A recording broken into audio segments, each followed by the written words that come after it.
Islam. Praise Allah. High honest prophet. High honest divine prophet Noble Ali.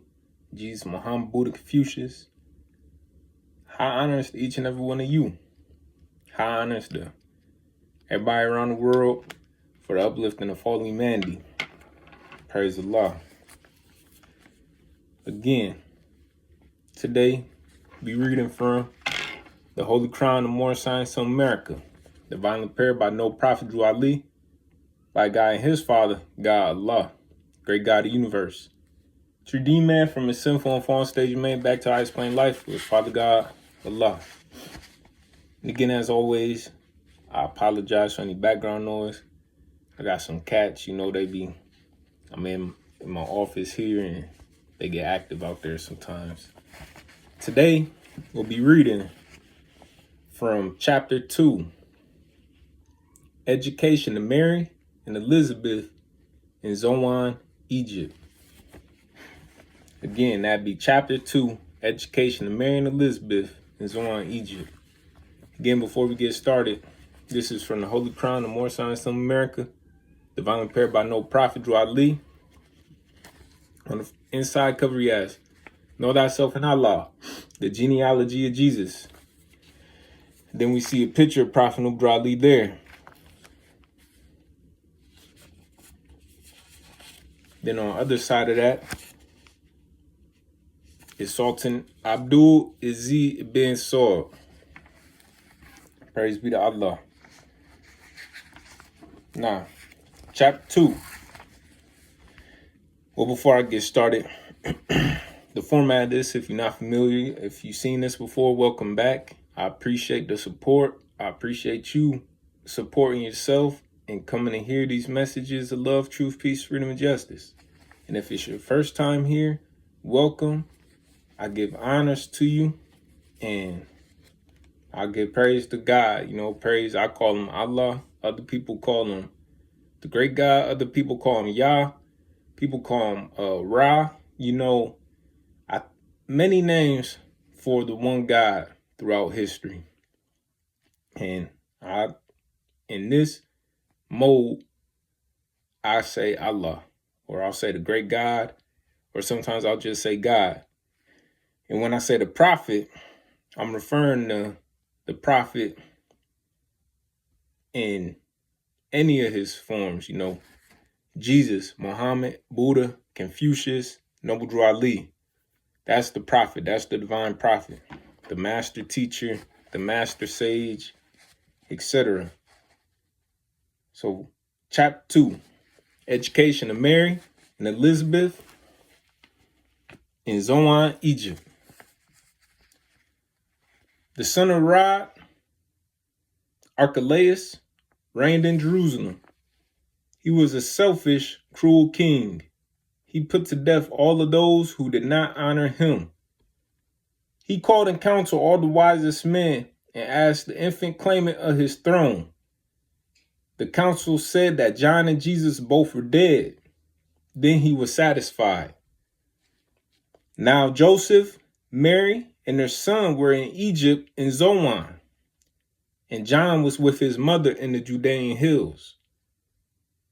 Elihu and Salmon sent messengers in haste to find Elizabeth and John. They found them. They brought them to Zoan. Now Mary and Elizabeth were marveling much because of their deliverance. Elihu said, "It is not strange. There are no happenings. Law governs all events. From olden times it was ordained that you should be with us in this sacred school be taught." Elihu and Salmon took Mary and Elizabeth out to the sacred grove nearby where they were wont to teach. Elihu said to Mary and Elizabeth, "You may esteem yourselves thrice blessed, for you are chosen mothers of long-promised sons, who are ordained to lay a solid rock, a sure foundation stone on which the temple of the perfect man shall rest, a temple that shall never be destroyed. We measure time by cycle ages, and the gate to every age we deem a milestone in the journey of the race. An age had passed. The gate onto another age flies open at the age touch of time. This is the preparation age of soul, the kingdom of Emmanuel, of Allah and man. And these, your sons, will be the first to tell the news and teach the gospel of goodwill to men and peace on earth. A mighty work is theirs, for carnal men want not the light. They love the dark, and when the light shines in the dark, they comprehend it not. We call these sons revealers of the light, but they must have the light before they can receive the light. And you must teach your sons, and set their souls on fire of love and holy seal, and make them conscious of the missions to the sons of men. Teach them that Allah and man are one, but that through carnal thoughts and words and deeds, man tore himself away from Allah, debased himself. Teach that the holy breath will make them one again, restoring harmony and peace. That naught can make them one but love. That Allah so loved the world that he has clothed his son in flesh that men can comprehend. The only savior of the world is love, and Jesus, son of Mary, comes to manifest that love to men. Now love cannot be manifest until its way has been prepared, and naught can rend the rock and bring down lofty hill and fill the valleys up, and thus prepare the way, but purity. But purity in life men do not comprehend, and so it, too, must come in flesh. And you, Elizabeth, are blessed because yours is purity made flesh, and he shall pave the way for love. This age will comprehend but little of the works of purity and love, but not a word is lost. From the book of Allah's remembrance, a registry is made of every thought and word and deed. And when the world is ready to receive, lo, Allah will send a messenger to open the book and copy from his sacred pages all the messages of purity and love. Then every man on earth will read the words of life and language of his native land, and men will see the light and walk in the light and be the light. And man again will be at one with Allah. Excuse me. Islam. Praise Allah. Praise Allah. Praise Allah. This right here, chapter 2, powerful chapter. Every chapter, you're going to hear me say that often. Powerful chapter. Every chapter up in this Holy Crown of More Science of America is powerful. Every chapter up in this Holy Crown of More Science of America is life-saving. Every chapter in this Holy Crown of More Science of America has power to change your life. Every chapter is worth studying. Praise be to Allah. And in this chapter 2, education of Mary and Elizabeth in Zoan, Egypt.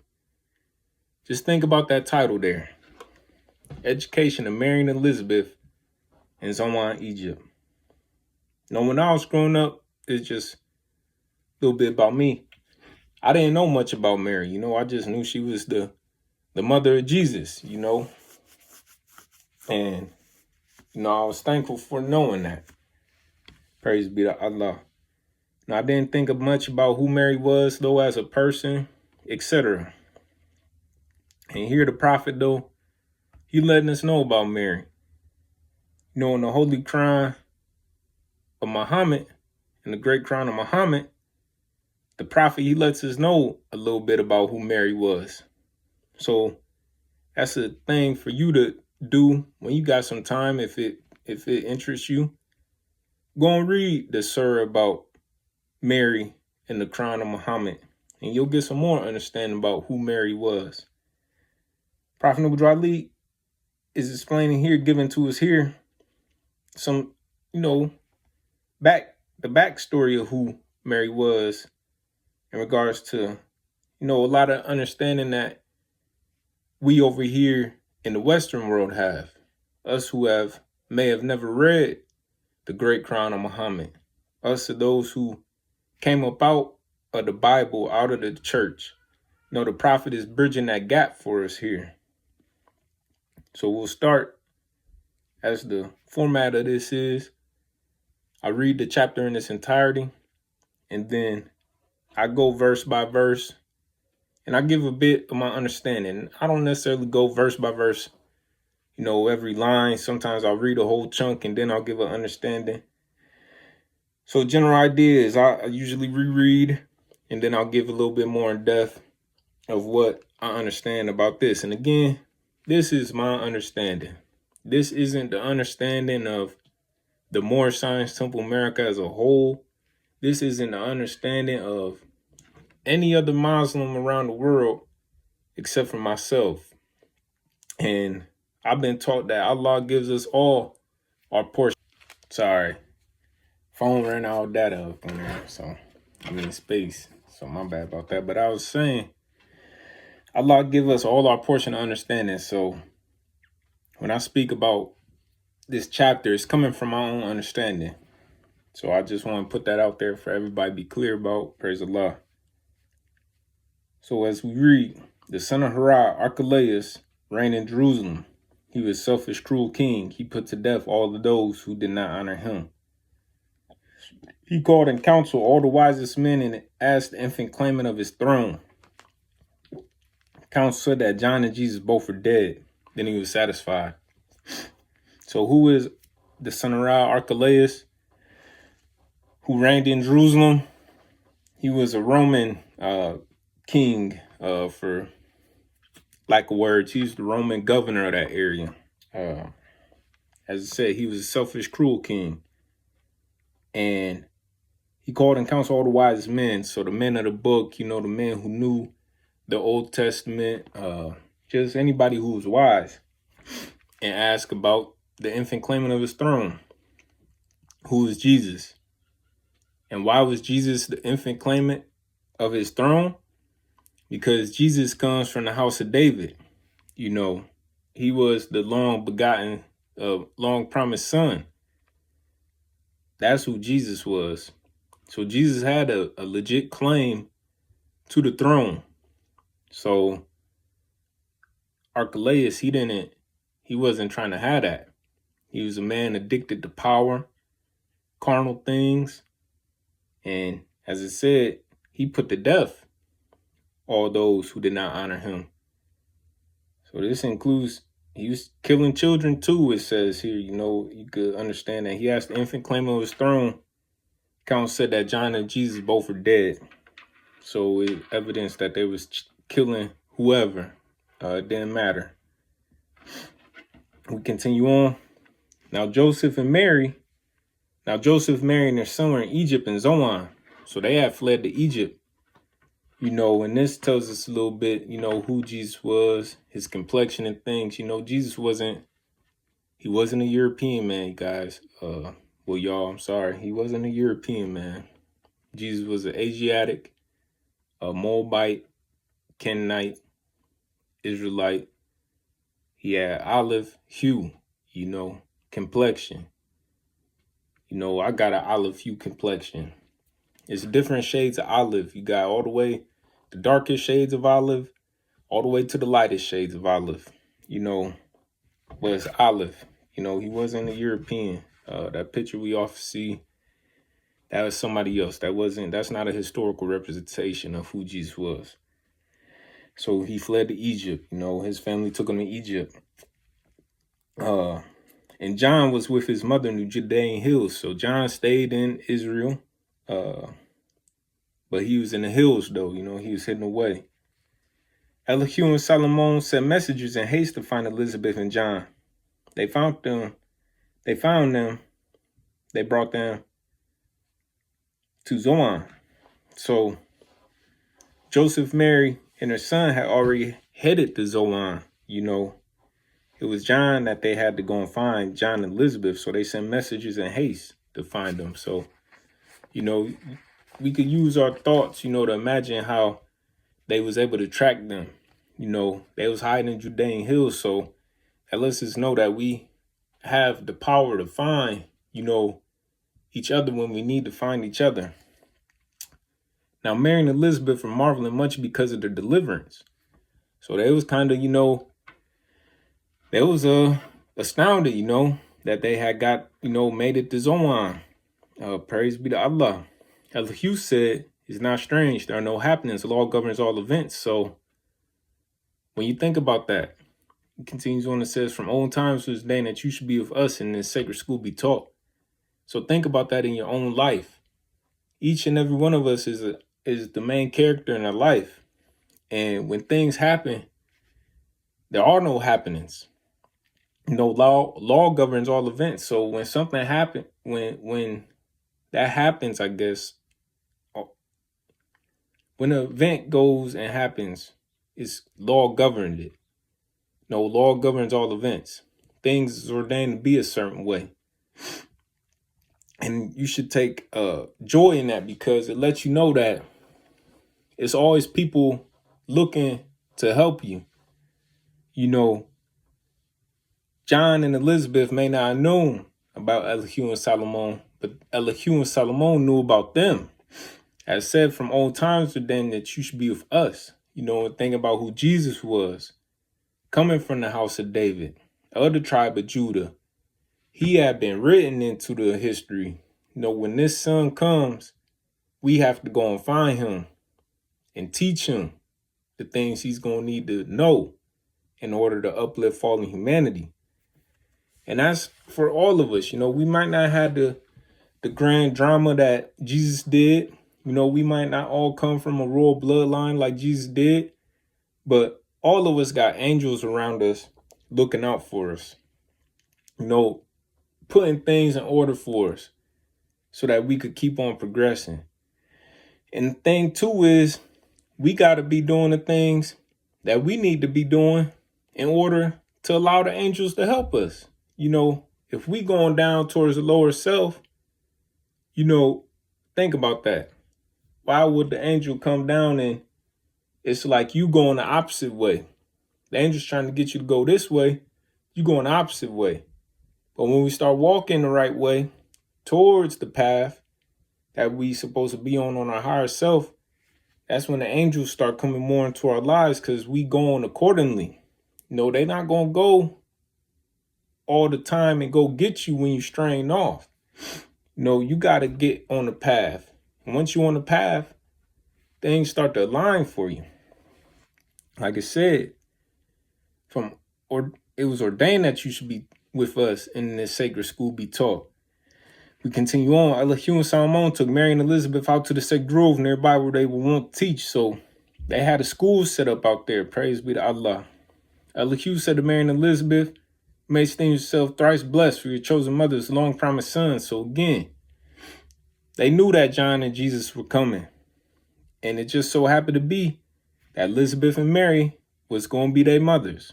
Praise be to Allah. So when you're born into this life, you've been ordained. Who you got as your parents been ordained. It's up to you to figure out and look for those teachers in your life that's going to assist you in achieving that goal that your soul has set out for before you even got into this physical manifestation. That lesson that it knew it needed to learn, you have been long ordained to come through this school of earth to learn the lessons that you needed to learn so that you could start to make it back up to that oneness with Allah that we spoke about in the last video. It says, "Who are ordained to lay a solid rock, a sure foundation stone on which the temple of perfect man shall rest, a temple that shall never be destroyed."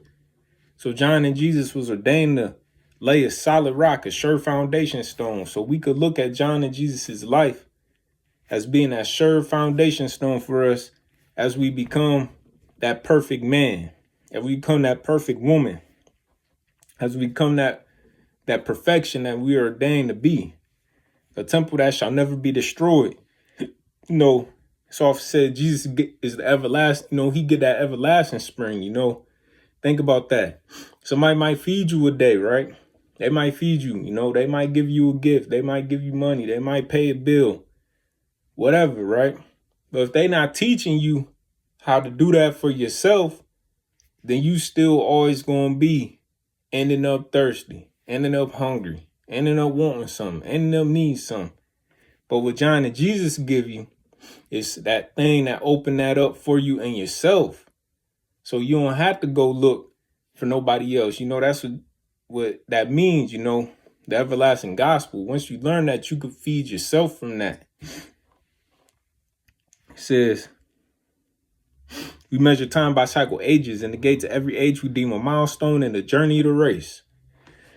So we got master teachers, looking at where we at in our stages of humanity. When Jesus and John came on the scene, it was like, boom, this is this time. This the milestone. Boom, this where we at in the race. Back to Allah.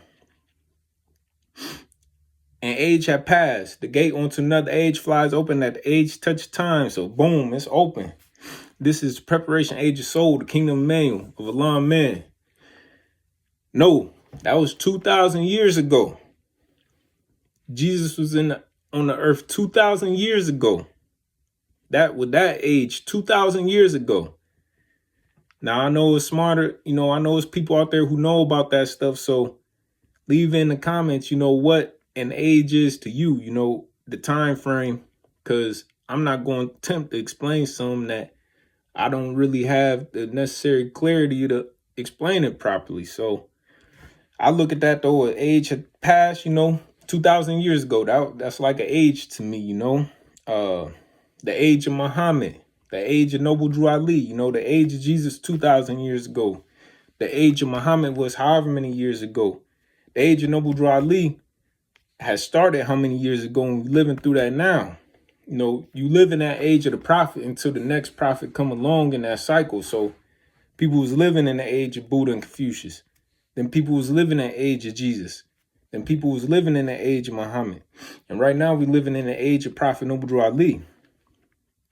And the prophet here said, he let us know the kingdom of Emmanuel, of Allah and man. And what did Jesus come and do in his life? He came and showed people how to let Allah and man manifest outward. Let it be the guiding principle. Let that love be all about you. Jesus did it so well that people thought he was God. We'll continue on and read in the Holy Crown of More Science to America. And here it said that Jesus told them, don't worship man. Worship Allah, the Holy One. And he tells them, I'm just your brother, man. And then you go and look in the various holy books. If somebody could find it, let me know. But in my studies, I never seen anything directly where Jesus said that he was God. He always talk about my Father who aren't in heaven. Father and the Son can't be the same thing. Just logic, like pure logic. You come from your father, but you're not your father. I came from my father, but I'm not my father. My son will come from me, Allah willing, but he's not me. That logically right there, for who's it meant to be? Like if somebody believes and lives that, then that's them, Praise be to Allah, that's their understanding that Allah gave them. I'm not here to try and change none of that. I'm just pointing out logically what I understand. So again, kingdom of Emmanuel, of Allah and man. So the preparation age of soul, preparing that soul, getting it ready. How we prepare the field, before you plant corn or crops, how you prepare, before you paint a building, a wall in your house, you got to clean it off. You got to make sure it's clean, got to prepare it. How you prepare food, you get the salad, you get the lettuce, you clean it off, you wash it off. You get the tomatoes, you chop them up, you clean them off, if it got some seeds in there, you pick it out. You get it ready. You get it ready. So when Jesus in the flesh, he was teaching us to get our soul ready, to get our understanding ready, to get our feeling ready, to get all that ready, to accept that Allah, that God resides in each and every one of us. And these, your sons, will be the first to tell the news. So Jesus and John was some of the first, they was the first to tell the news, hey, Allah, God reside within us. God's not out there in the stars. God's not this, I got this little trophy from my job. God's not in this trophy. I can't worship that trophy, God's not, I got little, some Black Panther hero clicks. God's not in these little icons, God is in man. God is in his creation. God's not in the creation of man. Like, this was made by man's hands, right? A man crafted this. God's not in there. You know, God is in man. Man was crafted by God. You know, when we have our children, yes, we the ones having them, but deep, you know, in the thing we can't see, being crafted by God. God and man. Each and every one of us has that. You know, whenever you're feeling down, whenever you're feeling weak, anything, reach in. Remind yourself the almighty creative energy resides within you. And with that energy, you can accomplish what you wish, you know, according to the principles of love, truth, peace, freedom, and justice. Prophet continues on and he says, a mighty work is theirs. You know, he said, will be the first to tell them news and teach the gospel of goodwill to men, peace on earth. You know, when you see another man, you see another woman, think goodwill for them. You know, don't think about the negativity. You know, send an uplifting thought. Say, you know, I hope they're having a great day. I hope they get that thing that they looking for. I hope that they not hungry. You know, put that goodwill, put that vibration, carry that vibration outward to each other, you know, and then it comes back manifold to you. You know, that's how the world works. That's how the true world works. You know, the trueness. Send it out, come back in. And it continues on and says, peace on earth. That's what everybody's looking for. Peace on earth. Everybody want to just be able to, you know, go lay on the beach, go lay by the lake, go lay by a river, go lay in the forest, go lay anywhere, you know, kick back, lay in your living room, watch TV, whatever. Everybody wants peace. Nobody wants to be in a state of not knowing. Nobody wants to be in a state of worrying about something coming along the way. Nobody wants to do that. Not truly. Nobody wants to do that. The animals don't want to not be at peace. Everybody wants to be at peace. You know, you can study animals when the great white is full, when the lion is full, when they done ate all that they need to eat for that day, they'll go swimming around with the prey that they would be eating if they was hungry. That's that understanding. They like, I'm on peace, you know. I'm full, I'm satisfied. I don't need no more. No, it's man who don't understand when he don't need no more. It's man who just always want and want and want and want. Oh, you got that over there. I'm perfectly fine over here, but I want that too. No, so that interrupts the peace. So the prophet telling us here, peace on earth. Said a mighty work is theirs, for carnal men want not the light. Just what I was talking about. They love the dark, and when the light shines in the dark, they comprehend it not. But the thing is, every man, every woman, they have to lay down at night. They have to go back to Allah. They have to deal with that. You know, most religious person still got Allah, got God within them. And they have to come to that realization. They have to break that hold that whatever has on them. And once they do, they'll know that love that has always been there for them. It's never not been there for them. That love has always been here for us. The only time we don't remember or don't know when that love is here for us, when we don't know ourselves, and when we allow ourselves to be subjected to the carnal natures of others, or when we subject others to our carnal natures. So that's the thing. We got to start to comprehend, you know, Allah resides within us. It says we call these sons revealers of light, but they must have the light before they can receive the light. You know, and that's teaching. And that's you have it. We had a light. You know, we got Allah within us. So now we can receive that light to know how that feels. So then once we receive that light, we're able to send that light outward to others. And you must teach your sons and set their souls on fire with love and holy zeal and make them conscious of the missions to the sons of men. So they was telling Elizabeth and Mary, you know, y'all got to teach this to them. Y'all got to You got to drill them on this. You got to let them know consistently. You got to embed it in their subconsciousness consistently. This is who you are to be. This is what you're supposed to be doing. This is how you're supposed to be doing it. They didn't say let the world teach them what it is that they're supposed to be doing. It said, Mary and Elizabeth, these are your sons. You are to teach them. You are to set their souls on fire. What is the soul responsible for?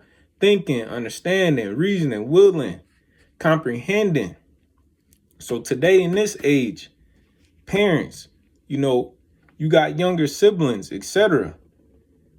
You have to do your best. It's a line there if you're not the parent, he was talking to the parents.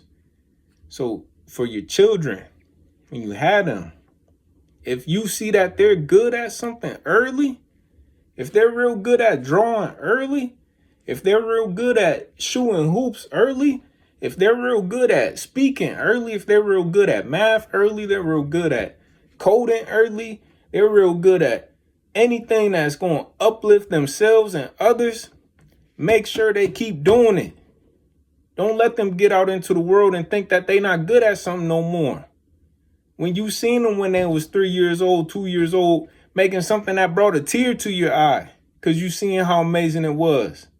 Don't let them lose that. Build on it. Continue to build on it. Don't do it hard to them like, they resent you.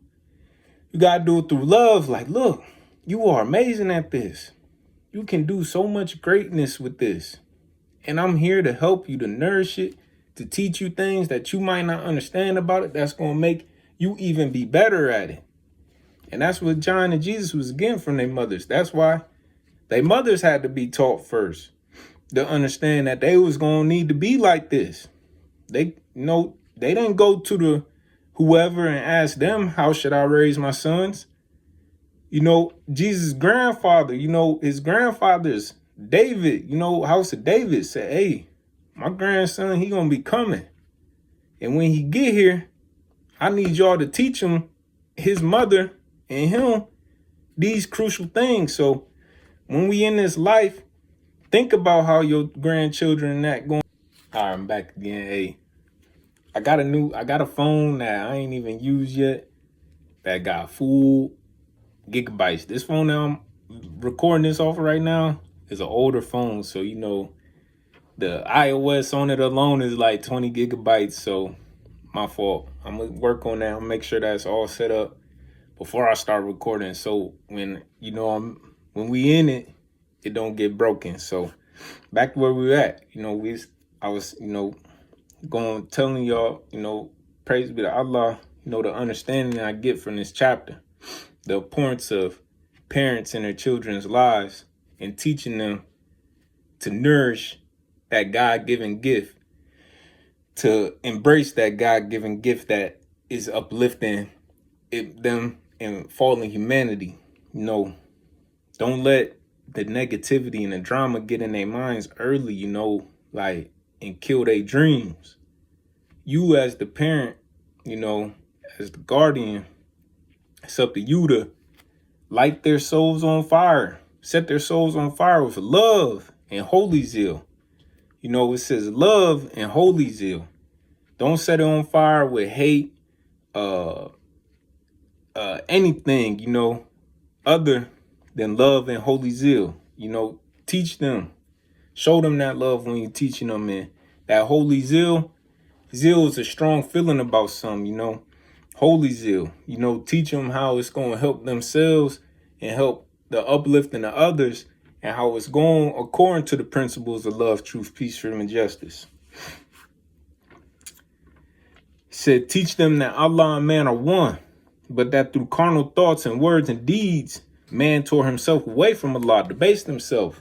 And we spoke about that yesterday, when we were in the Garden of Eden and we decided that we wanted to understand what life and death was about and kill a living being, or cause that disharmony, tore ourselves away from Allah.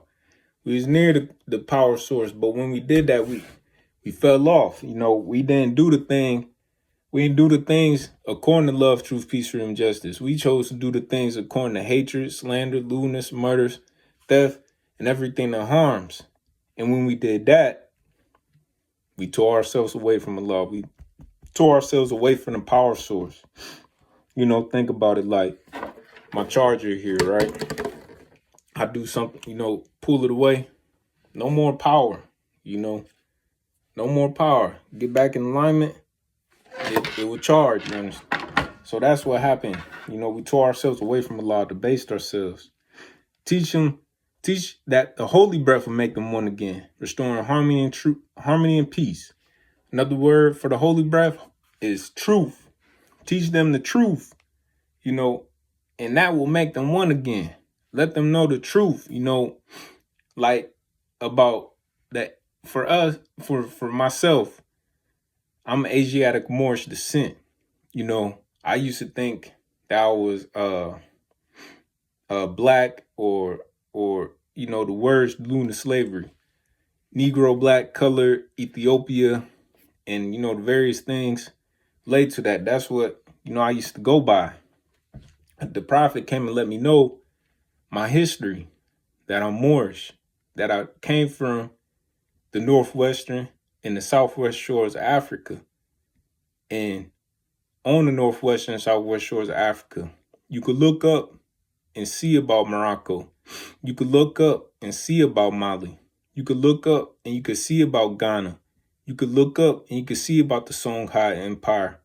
These is all place. Those are my forefathers from the northwest, southwest shores of Africa. And if you call yourself black, Negro, color, etc., those are your forefathers too. Those are who your forefathers are. That truth will make us one. We understand where we come from. And that's teach them that the holy breath will make them one again, restoring harmony and peace. Work together. Praise be to Allah. That naught can make them one but love. So nothing can make them one but love. Restoring harmony and peace, gotta be love there. And this is for all of humanity, because we all one human family. We can't see each other as separate.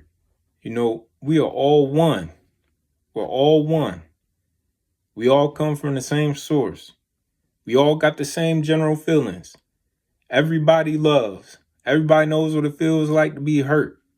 Everybody knows what it feels like to be happy. Everybody knows what it feels like to be sad. Everybody knows what these feelings feel like. We all one. And when we understand that, we won't do things to each other that make us feel a way that we don't want to feel ourselves. So it's all uplifting ourselves and others. The prophet goes on to say, that Allah so loved the world that he has clothed his son in flesh that man could comprehend. And that's a powerful statement. In my understanding, this is how I understand that. Allah so loved the world.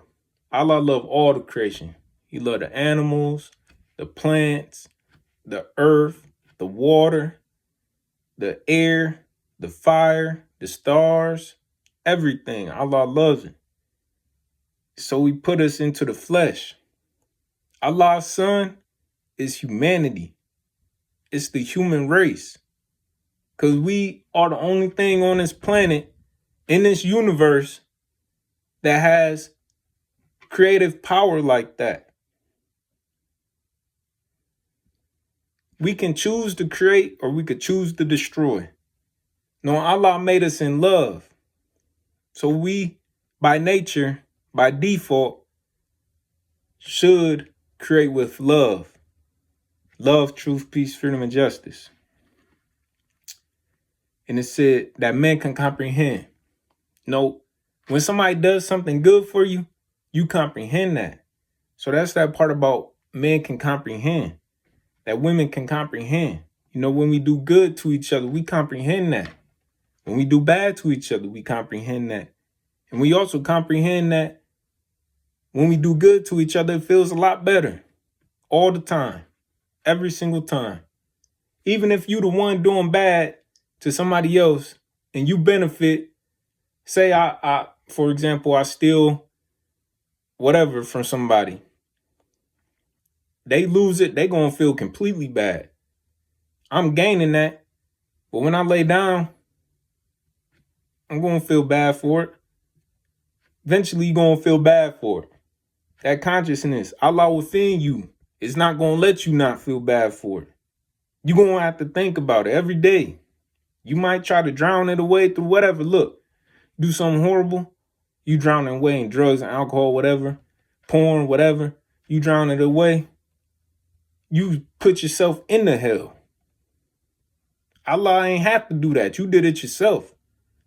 Cause Allah within you ain't gonna allow you to live like that, really. You get away with it, but like we were speaking about yesterday, you have to come right back on this earth again and prove to everybody, prove to yourself that you ain't got to do them things no more. Because you finally comprehend you ain't gonna get away with it. It ain't nothing good that's gonna come from it. You've been better off just being peaceful.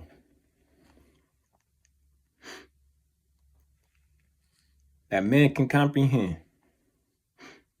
Then goes on to say the only save the love of the world is love. Again, think about that. Ain't nothing gonna stop these wars that we got going on. Ain't nothing gonna stop the abuses that's going on. Nothing gonna stop these things that's going on but to start treating each other with more love. And Jesus, son of Mary, comes to manifest that love to men. And we know the story of Jesus. We know all the great things that he did. All the love that he showed everybody, regardless of who they was. Jesus didn't care if you was homeless. He didn't care if you was the richest man. He didn't care if you was the poorest man. He didn't care if you was the smartest man. He didn't care if you was the dumbest man. He didn't care if you was the evilest man. He didn't care if you was the I guess the goodest man, right? He showed that love to people regardless. Now, he didn't endanger himself, though. He showed you that love and you start acting foolish around him. Hey, can't be doing that here. He ain't going to do nothing harmful to you, but he's going to let you know you got to go. But I'm still showing you that love, And that's what it's about. It comes to manifest that love to men. Showing each other how to be helpful and loving to each other. Now, love cannot be manifest until its way has been prepared, and naught can rend the rock and bring down lofty hill and fill the valleys up, and thus prepare the way with purity. Now, love cannot be manifest until its way has been prepared. So we have to prepare. We have to get ourselves ready. Undo all that bad thinking that we've been given. Let us know that we can love.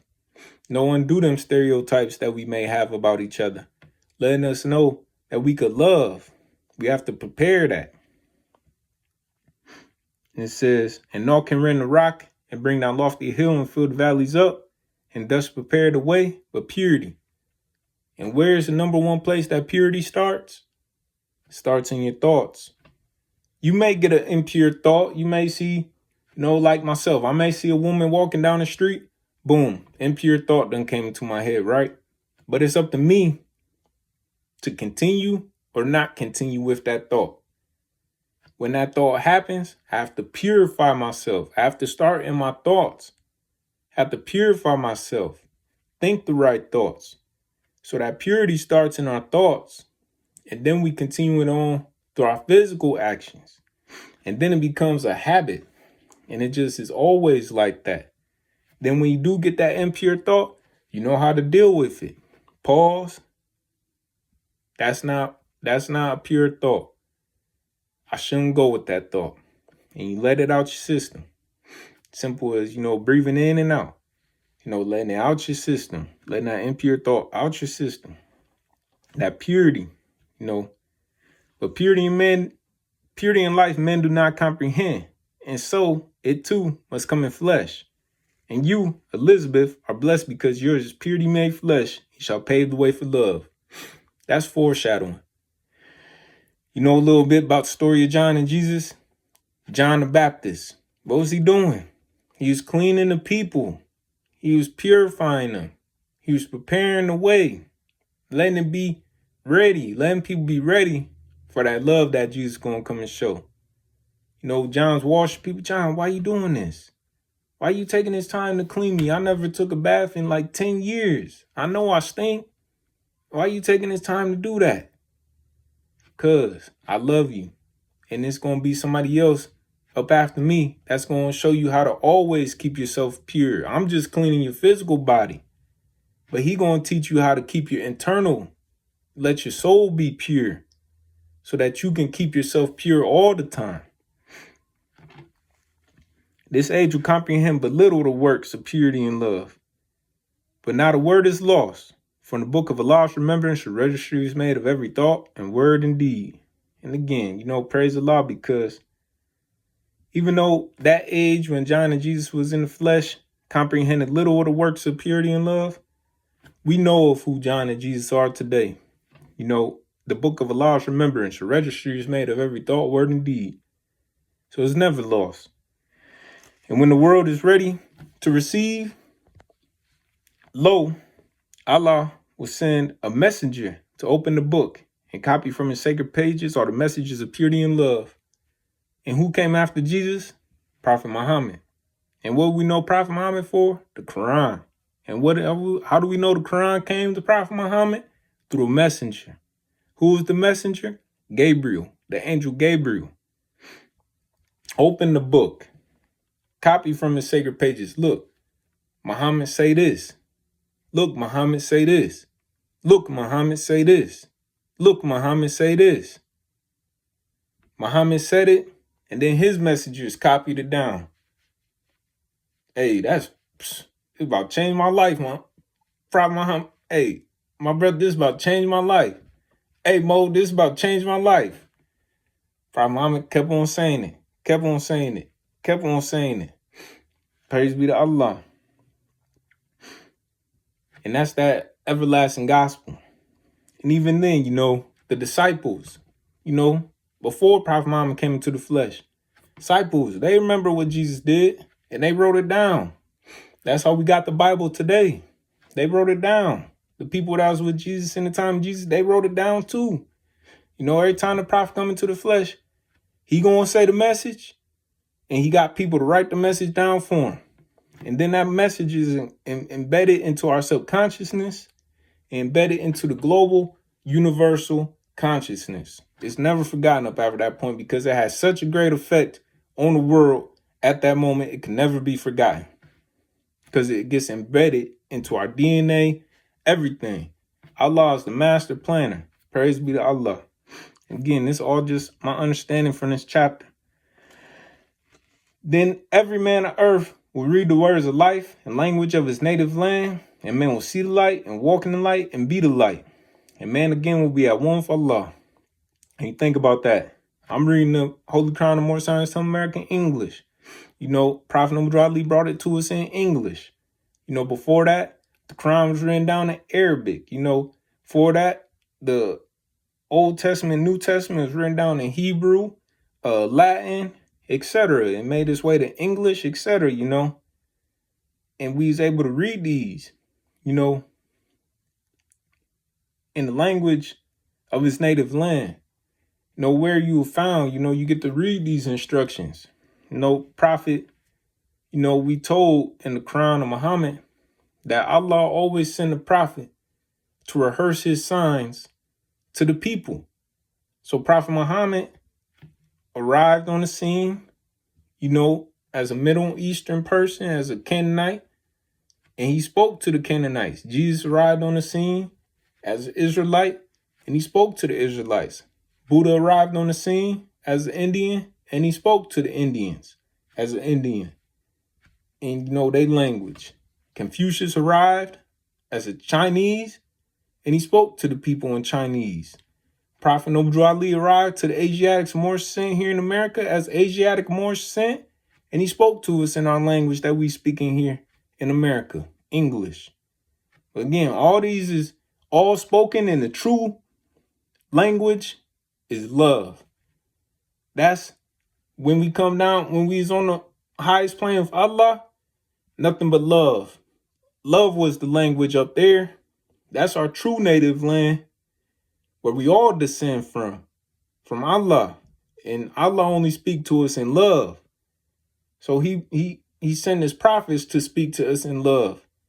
And it comes through the various dialects and languages that we got as humanity.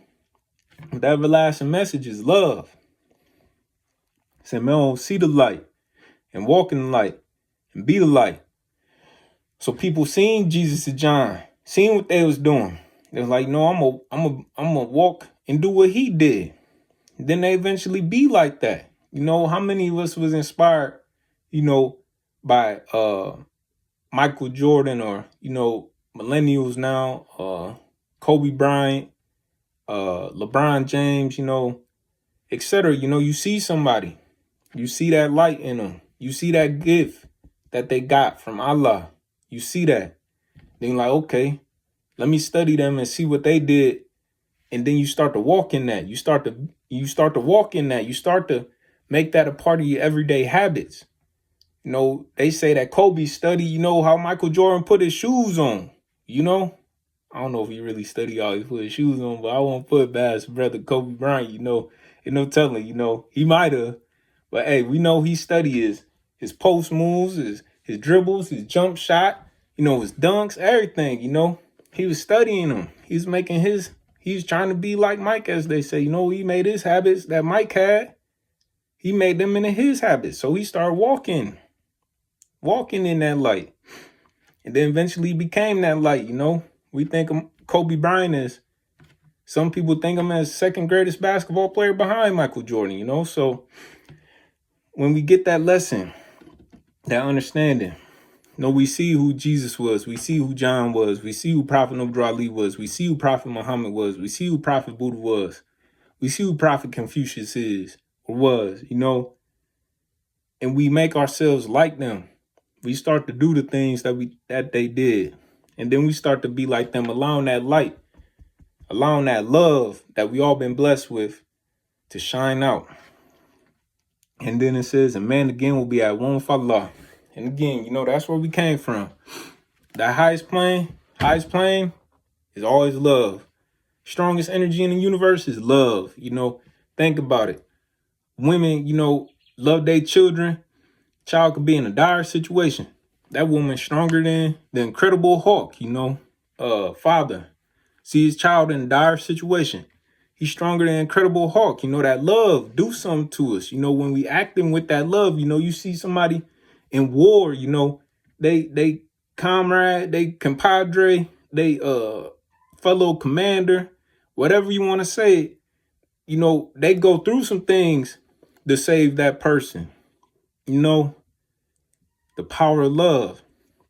And when we all start activating off that, love for humanity, love for the earth, love for them, for everything, that's going to raise us up to a higher form of living. We don't have to be stuck in this lower vibration living.